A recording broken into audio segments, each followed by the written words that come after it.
आणि जाता जाता मी एकच गोष्ट सांगतो की मित्रांनो, आम्ही याच्यामध्ये एक निर्णय घेतलेला आहे.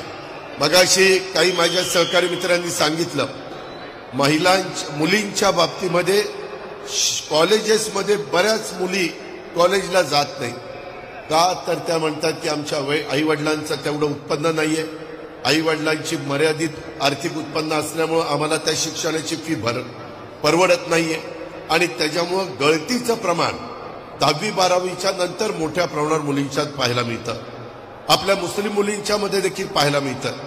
आम्ही त्याच्याबद्दलचा निर्णय घेतलेला आहे.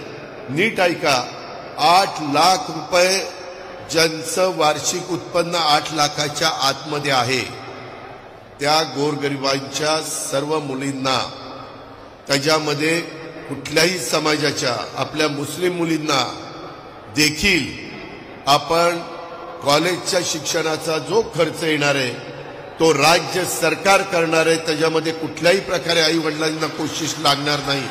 आणि हा निर्णय उद्याच्या येणाऱ्या जून पासून आपण अंमलात आणतोय. त्याच्यातनं खूप मोठ्या प्रमाणावर मुली शिकतील, मुली पुढे येतील आणि त्याच्यातनं डॉक्टर होतील, इंजिनियर होतील, त्याच्यातनं IT इन्फॉर्मेशन टेक्नॉलॉजी जातील, बायोटेक्नॉलॉजी जातील. अशा पद्धतीच्या ह्या सगळ्या गोष्टी आपण केलेल्या आहेत.